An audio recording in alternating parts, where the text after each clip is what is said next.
I wasn't being too hard on Wilder. The right fight for Deontay, man. When you make the fight with Joshua, it's heaven. That shit was a shocker. Imagine if the referee stopped the fight the moment Gotti got hurt. It was a grueling fight for Zurdo, but he did his thing, man. About 3 sparring sessions in Puerto Rico. He was a boxer, man. I was in Kent with him.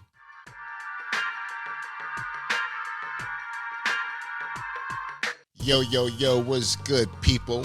Welcome to another episode of Mi Gallo, the best boxing podcast in the biz, no doubt about it. Doing things a little different today, man. I'm hosting at home because I've been traveling a lot, man. And you know what? I just want to be in the comfort of my home today. You know what I'm saying? I was in Puerto Rico. I did about 2 weeks with Jake Paul in Puerto Rico. That was cool. I mean, did a couple rounds with him, sparring. And then from there, I flew out. I got back to L.A. only for a day because then I had to fly to Wichita to call the Wilder fight on BLK Prime. And then from Wichita back to Los Angeles in time for Chavez Jake Paul. So, yeah, I'm home, man. And I'm cool. I got things decked out right here. Got my notes. We good. We Gucci. So yeah, man. Let's get into the Wilder fight. Let's get into that one, man. Wilder Herndon. Herndon was not a top heavyweight. He didn't really have skill, to be honest. But I think it was the right fight for Deontay, man. I think it was one of those fights where, you know, you had to get him a guy that was going to help build his confidence and help him get his swagger back, man. And, you know, Deontay, he switched trainers. He was with Malik Scott.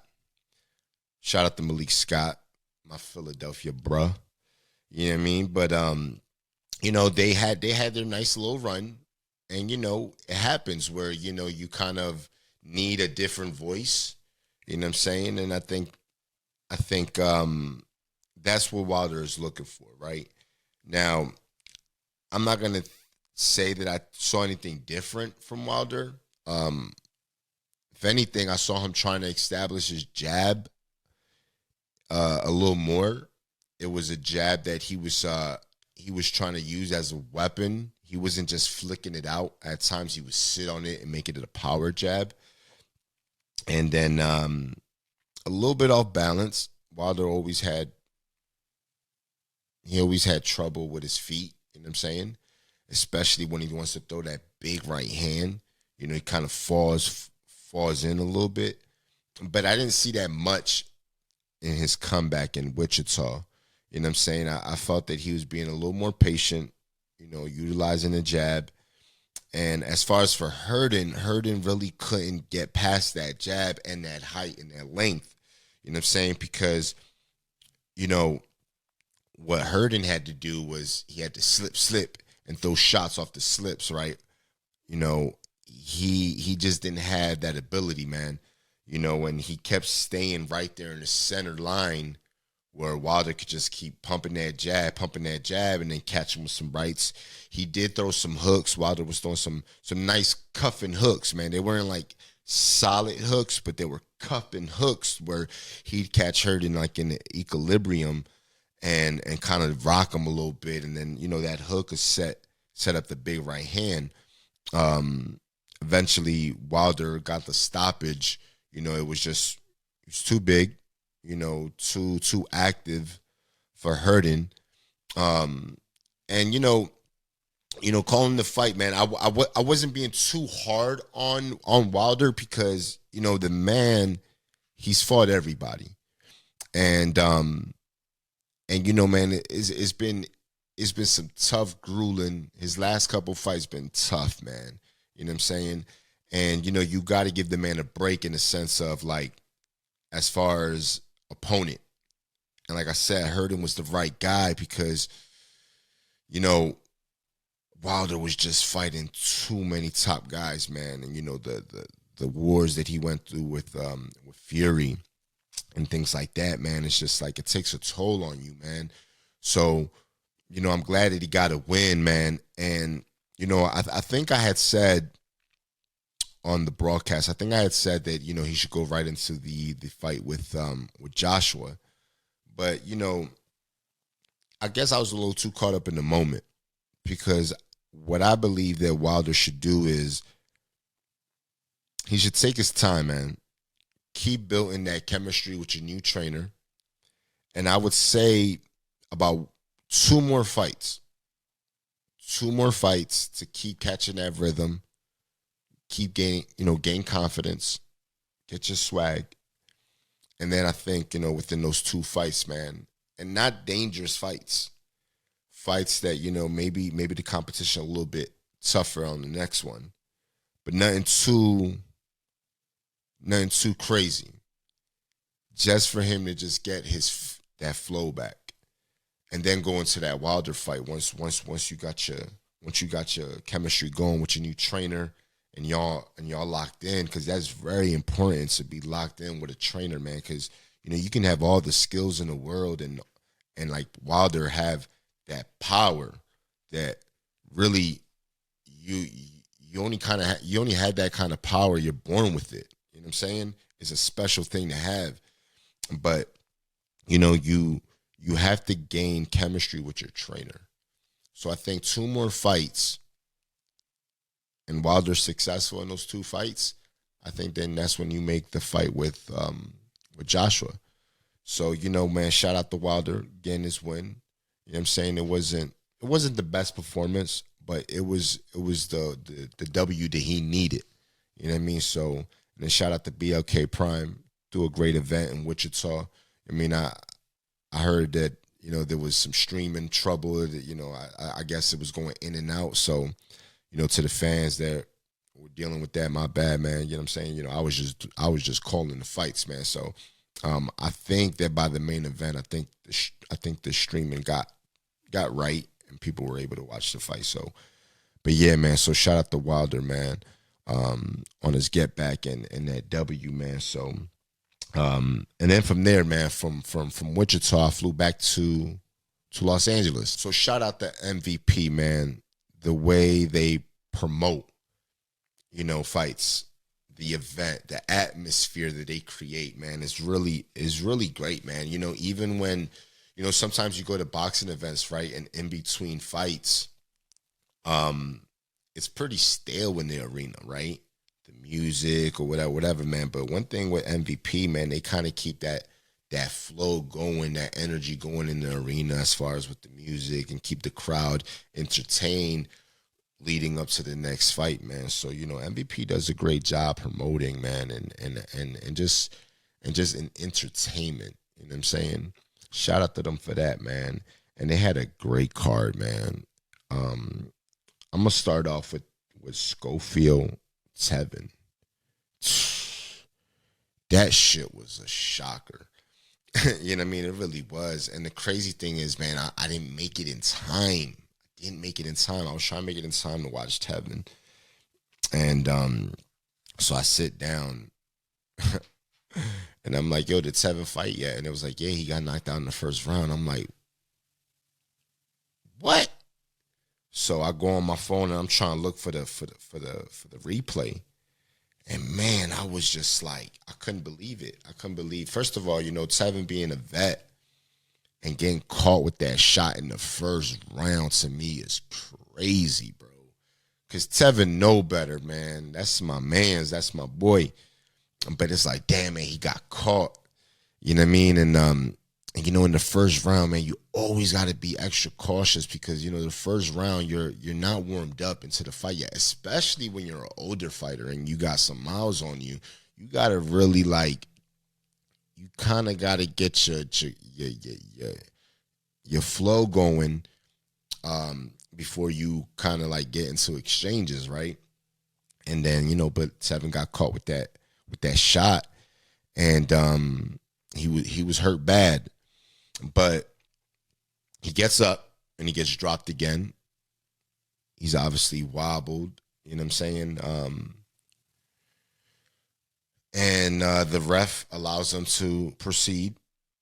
And then, he gets hit with a few more shots and the ref jumps in. Now, I understand a referee stopping a fight. And I'm not saying the referee did anything wrong. Because like I said, I do understand the ref stopping the fight in that situation with a different kind of fighter. But when you got a fighter like Tevin Farmer, who's a former world champion, who's a veteran, you gotta give him the opportunity to recover. You gotta give him the opportunity to get through that round and see what he brings in the next round. Because, imagine, I forget the name of the referee that refed Ward Gotti. Imagine if the referee stopped the fight the moment Gotti got hurt. Remember when Gotti gets hit with the left hook to the body? And he's in excruciating pain, man. He goes down in his face, he's grimacing, he's dying from that body shot, bro. But Gotti, he gets up, his back's on the rope, Ward is just wailing away. Gotti, man, shout out to Gotti, man. Rest in peace, Gotti. He has so much heart.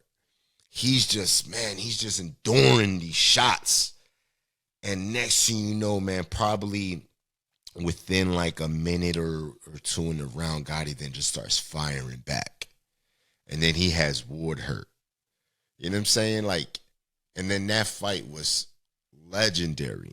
You know what I'm saying? It was legendary. Why? Because the referee gave Gotti his opportunity to come back and show his will, show his grit, show his heart. And that's why people loved Gotti. Even with me, man, it's like Selecki when he dropped me in the first round. I think I got dropped twice in that first round, I believe. He allowed me to get back up, and what I do, I then drop Selecki, I think 3 times. That would have never happened if the ref would have stopped the fight in the first round.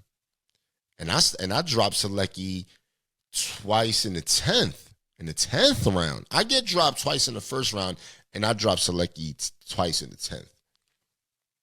You know what I mean? And we can go on and on. We can go Castillo, Corrales. You know what I'm saying? So I just feel like I said, the referee, I feel, has to give the opportunity for a certain quality fighter, which is Tevin Farmer, who's a former world champion, and you got to just see what's he able to do coming into that second round. Now, if in the second round he's getting hurt and he's wobbled and he gets dropped, then okay, that's when you come in. That's just my personal opinion, man. I feel like you kind of take away the drama and what makes boxing so great. You know what I'm saying? Is we're gonna, fighters is the hurt business. You're gonna get hurt. You're gonna bleed. It's gonna happen. But I feel like sometimes you got to give certain kind of fighters the opportunity to show their grit, to show their will, to show their hunger. You know what I'm saying? And I think that's what makes for memorable fights. Those are the fights that people talk about years from now. You know what I'm saying? Are those kind of fights. So, but with that being said, shout out to Schofield, because he dropped and stopped a top guy. You know what I mean? And Schofield obviously, man, has incredible power, because Tevin was able to do 2 fights back to back and go the distance with Cepeda. And Cepeda's a guy that he's a puncher, and he's he's aggressive, non-stop pressure. So, Tevin endured that 2 fights back to back, going the distance. So for Schofield to be able to stop Tev that fast in the first round, that's a big statement. That's a big statement, man. So, Schofield, there's some big names out there.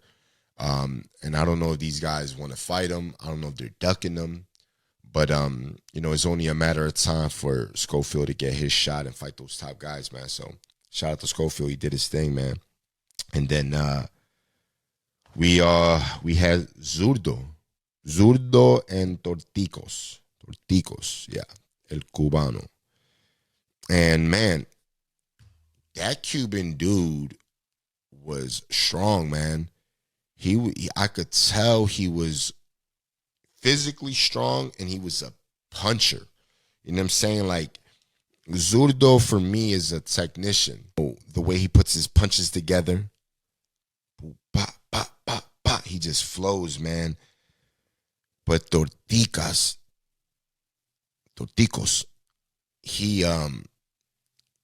he was able to kind of break Zurdo's rhythm with his pressure and his pop.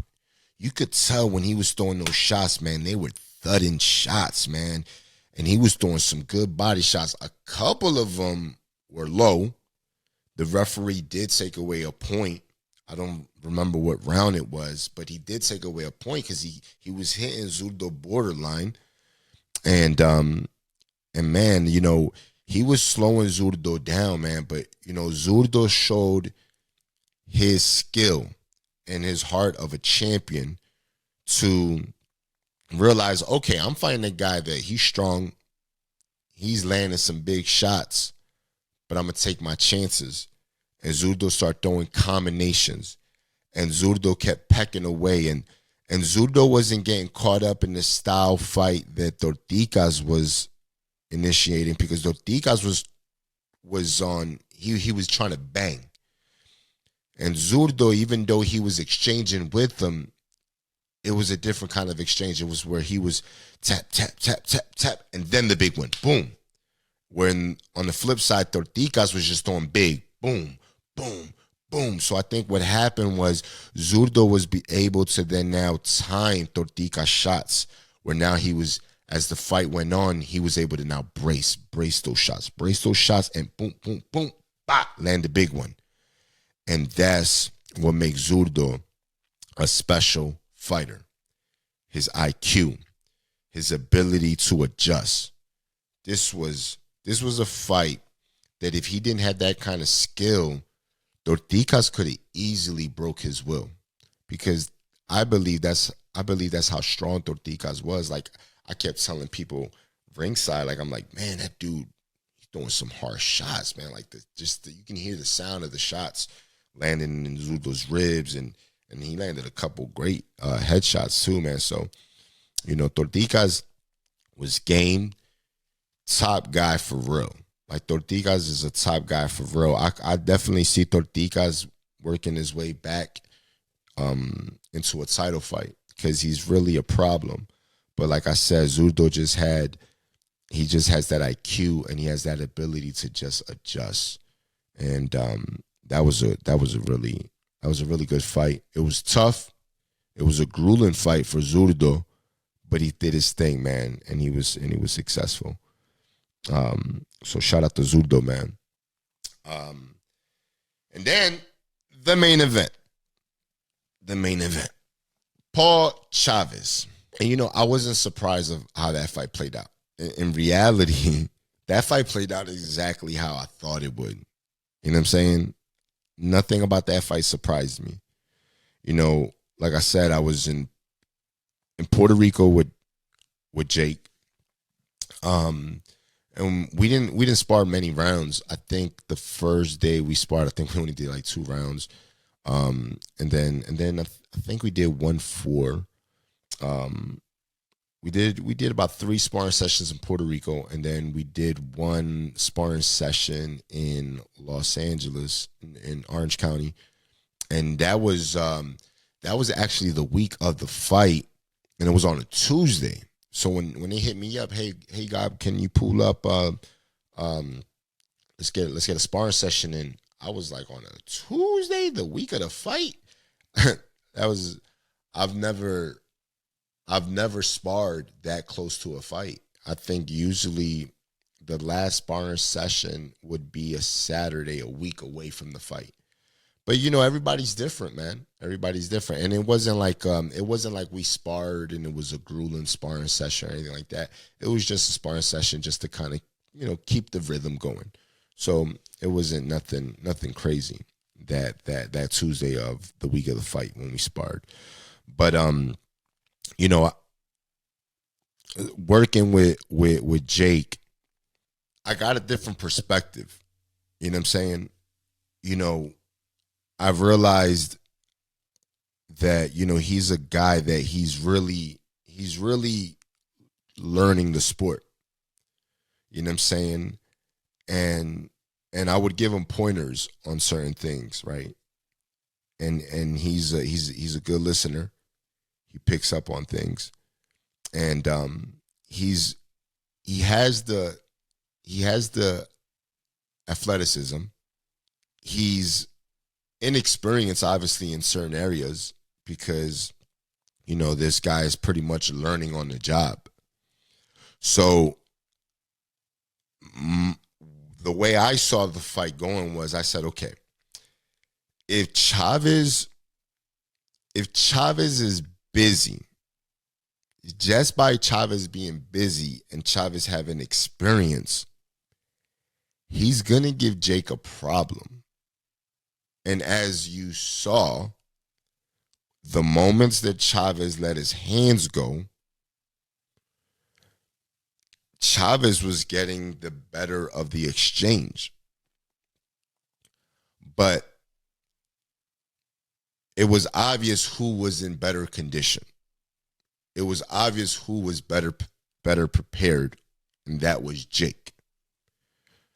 Because with Jake lacks an experience, he'll pick up on activity and he'll pick up on just being in condition. You know what I'm saying? So, Jake, he'll jab, and then he has that right hook to the body, jab, and right hook to the body. You know what I'm saying? He added the uppercut to his arsenal. That uppercut landed a few times on Chavez. But there's spots in where when Chavez was letting his hands go, he would land. And Jake really, as he continues on, will learn how to adjust in those moments of exchanges like that. You know what I'm saying? Because you kind of got to be in those moments to really know what to do. You're not really going to learn those stuff in sparring or whatever, hitting the mitts. That's something that you just have to pick up in an exchange of a fight and then kind of just learn from that. Look, man, Chavez, he made a bag. He said that he's not done. He wants to fight again. But it's like, look, man, I think Chavez, I'm no one to say when you need to stop or not stop. You know what I'm saying? But my thing is this. If you're going to continue on doing this, Chavez, bro, give it your all. Give it your all. Because regardless of his track record, the man's walking into the ring and the crowd is cheering him on. And in the middle of the fight, when he's not looking good and Jake is controlling him with the jab and hitting him with the right hooks to the body, the fans are trying to encourage him and they're yelling and they're chanting his name. And it's like, man, you got so many people that want you to do good. They want you to win. And then you just come in half-ass. So if you're going to stay in the sport, do it for real, man. Win, lose, or draw, really give it your all. Really give it your all because you at least owe that to the fans, man. Because they come and they support you and they show up. You know what I mean? So yeah, man. Now, Jake, he just got ranked number 14, I believe, by the WBA. I think Jake should get a couple more fights with guys that are gamed and experienced to then give himself a real shot at the title. And when I say a real shot at the title, I'm saying, like, can you fight for a title now? Yeah, because you're in the top 15. But are you truly ready for a title shot? So give yourself more time to actually better your skill. And like I said, being in camp with him, the man picks up and he learns. So I feel like, yo, don't rush the process. You know what I'm saying? Because Jake has the potential to get better. You know what I'm saying? Like, I'm not gonna say that Jake is a YouTuber and he's really not a boxer. No. The dude's a boxer, man. I was in camp with him. I see how he works. He got a real team. You know what I'm saying? Like, but we gotta understand, you gotta separate all the talking and the antics and all that. You gotta separate that, man. That's entertainment. That's what's sold. That's why that place was sold. That's why pay-per-views are bought, because Jake is a showman. He knows how to sell. He knows how to promote. He knows how to entertain. But behind closed doors, the man is putting in work for real, right? So give him time to really continue on to develop. That would be my advice for him moving forward, man. So yeah. So, man, that's the break. That's the breakdown, man. Make sure you guys lock in. YouTube, Spotify, Mi Gallo. Do not forget to subscribe. Yeah. We appreciate the support for everyone that, stays locked in to Mi Gallo. The love is incredible. And, like I said, we're going to keep giving you the hot stuff, man. Yeah. Mi Gallo. Let's go.